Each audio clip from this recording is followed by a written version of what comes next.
আমি ফলতার একটা ঘটনা আগে দেখাই। শুভেন্দু অধিকারী পোস্ট করেছেন, ফলতা হচ্ছে ডায়মন্ড হারবারের অন্তর্গত একটা জায়গা। এই যে এটা হচ্ছে কোনটা বিধানসভা কেন্দ্র হচ্ছে ফলতা, বিএলওর নাম হচ্ছে দিব্যেন্দু সর্দার। এবার ইনি হচ্ছেন গ্রাম পঞ্চায়েতের সদস্য এবং একই সঙ্গে বিএলও। শুভেন্দু অধিকারী এটা পোস্ট করেছেন।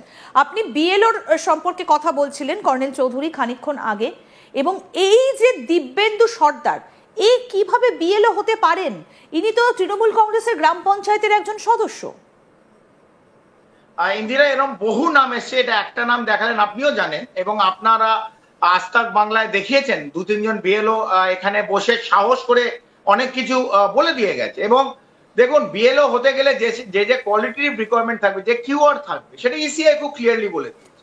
কিন্তু আমরা দেখেছি যে কোনো শাসক দলে অথবা বিরোধী দলের সঙ্গে অনেক যারা যুক্ত, তারা হয়তো অ্যাপয়েন্টমেন্ট আছে, কেউ পঞ্চায়েতে আছে, কেউ টিচার আছে, তার ওয়াইফ হয়তো তৃণমূলের কোনো এমএলএ অথবা লিডার অথবা ব্লক সভাপতি, তার হাজবেন্ড অথবা তার বউকে বিএলও বানিয়ে দিয়েছে। এতে কনফ্লিক্ট অফ ইন্টারেস্ট হবে। কিন্তু এখানে একটা বড় কিন্তু আছে ইন্দিরা। কিন্তুটা হচ্ছে, রাজ্য সরকার, আমি যেটা বললাম, ৮০,০০০ বিএলও যেটা রাজ্য সরকারের অধীনে কাজ করে, তাদের অ্যাপয়েন্ট করা হয়েছে 80,000, একটা দুটো নয়, এবং বেশিরভাগই রাজ্য সরকারের কন্ট্রোলে আছে। সেই জায়গা থেকে আমরা যদি দেখি, ওভারঅল দেখি, এই বিএলওরা কতদূর ইসিআই যে গাইডলাইন সেটা মেনে কাজ করবে। আর যদি মেনে কাজ করেও এবং নাম না কাটে, তাহলেও লিডার অফ অপোজিশন অথবা যে অপোজিশন পার্টি বিজেপি এটার উপর প্রশ্ন চিহ্ন তুলবে। এবং যদি গাইডলাইন মেনে চলে এবং আমি যেটা বললাম 10 থেকে 14% কেটে যায়, তাহলে একটা মানে আপনি জানেন, তাহলে তো সরকারই পড়ে যাবে। সেই জায়গাটা মানে বিরাট অশান্তি হবে, হাল্লা অলরেডি হতে শুরু করেছে। এবং আপনি দেখুন যে আমরা 2-3 দিন ধরে যেটা আমরা শুনছি, কেউ সবাই আত্মঘাতী হচ্ছে। আজকেও আমরা যখন কথা বলছি আপনার সঙ্গে, তখন ইলাম বাজারে অলরেডি একটা 95 বছরের বৃদ্ধা, সে কিন্তু আত্মঘাতী হচ্ছে, সে সুইসাইড করেছে। এবং 95 বছর বয়সে যে কেউ আত্মঘাতী হতে পারে, আমার ধারণা নেই। যদি হয়ে থাকে, আমরা দুঃখ এক্সপ্রেস করতে পারি।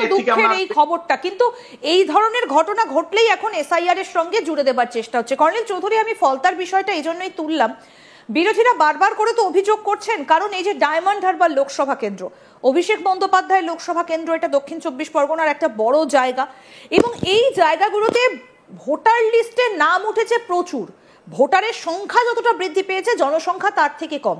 সেই কারণে বিরোধীদের নজরে আরো বিশেষ করে এই ডায়মন্ড হারবার সংলগ্ন এই জায়গাগুলো। কিন্তু এই যে একজন, এরকম তো আরো অনেক জায়গা থেকে এই খবরগুলো উঠে আসছে। শুভেন্দু অধিকারী এটা পোস্ট করেছেন। কোথাও গিয়ে কি এই ধরনের বিএলওদের বিরুদ্ধে কোনো ব্যবস্থা নেওয়া হয় আলটিমেটলি, নাকি এইরকমই থেকে যায়?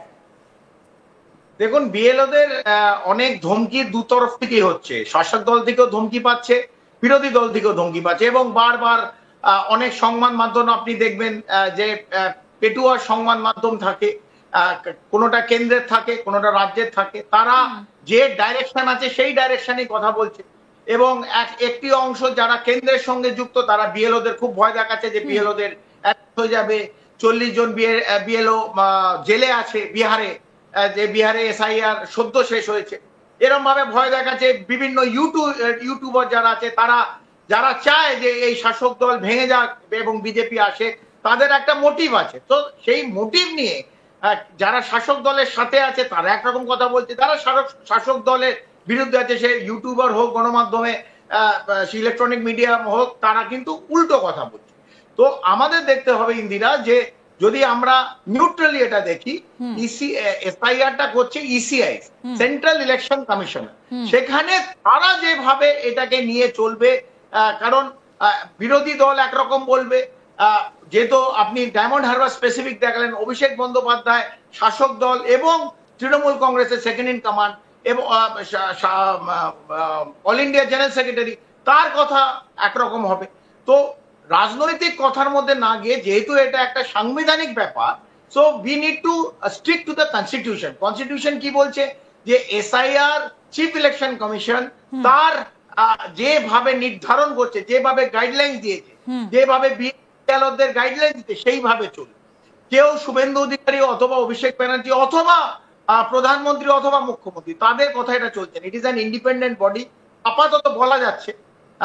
কিন্তু যে ইন্ডিপেন্ডেন্ট বডির যদি কোনো পলিটিক্যাল মোটিভ থাকে, ইন্ডিপেন্ডেন্ট বডি হতে পারে, তার যদি পলিটিক্যাল মোটিভ থাকে, কারণ আমাদের মনে হচ্ছে অনেকে যে ইলেকশন আর 3 মাসের আগে হঠাৎ এসআইআর বাংলায় করলো কিন্তু আসামে করলো না, প্রশ্নচিহ্নগুলো উঠে যাচ্ছে। খুব সেই স্বাভাবিক। প্রশ্নচিহ্ন 2002-তে যে এসআইআর হয়েছিল, এটা প্রায় 1 বছর 1.5 বছর সময় লেগেছিল এসআইআরটা পুরো দেশে। এখানে 2 মাস 3 মাসের মধ্যে এসআইআর এ ইলেকট্রাল রোল পার।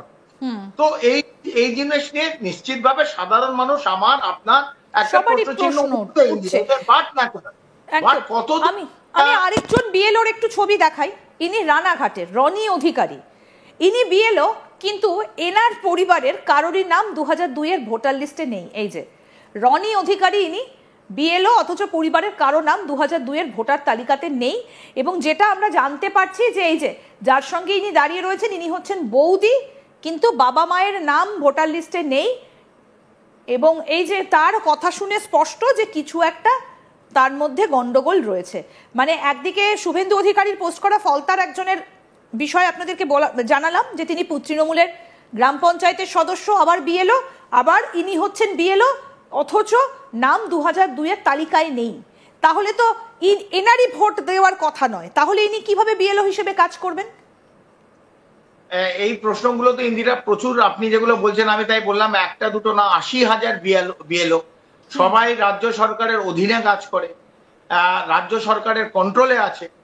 এগুলো হচ্ছে প্রথম। এবং যেগুলো ধরুন leader of the opposition Suvendu Adhikari ওঠাচ্ছে, আলটিমেটলি শুভেন্দু অধিকারী ওঠাতে পারে, তাকে নিষ্পত্তি করতে হবে ইসিআই কে অথবা সেন্ট্রাল ইলেকশন কমিশন অফ ইন্ডিয়াকে করতে হবে, সিইও ওয়েস্ট বেঙ্গলকে করতে হবে। এরা কতদূর কি করছে এক। দ্বিতীয়ত, আপনি ইতিমধ্যে জানেন একটা হিউজ সংখ্যা, একটা বিরাট পার্সেন্টেজ বিএলও এখন পর্যন্ত তারা নিয়োগপত্র নেয়নি, তারা যাচ্ছেই না, তাদের ভয় আছে, তাদের জীবনের ভয় আছে। তারা বলছে আমাদের সিকিউরিটি কোথায়, আমরা যাবই না, আমরা বিএলও, আমাদের কেন, কে আমাদের নিয়োগপত্র দিচ্ছে, কেন দেবে? তো একটা আমি শুনেছি 80,000-এর মধ্যে 10 থেকে 12,000 বিএলও এখন পর্যন্ত সিও ওয়েস্ট বেঙ্গলের অফিসে গিয়ে এই নিয়োগপত্রই নেয়নি। তো যেখানে যাদের নিযুক্তি করা হচ্ছে তারা সেখানে যাচ্ছে না। তো কতদূর ওয়েস্ট বেঙ্গল একটা টিপিক্যাল স্টেট, এটার সঙ্গে বিহার উত্তরপ্রদেশ মেলাবেন না, কেউ মেলাবেন না। তো সেই জায়গাতে কতদূর এটা সাকসেসফুল গ্রাউন্ডে হবে আমাদের সবাই দেখার। আমরা প্রত্যেকে চাই যে দুধ আর জল দুটো আলাদা হোক, বৈধ এবং অবৈধ ভোটার খুব ক্লিয়ার। আমরা চাই না যে অবৈধ ভোটার ভারতবর্ষে থেকে বৈধদের সঙ্গে মিলে গিয়ে ভোট দেবে।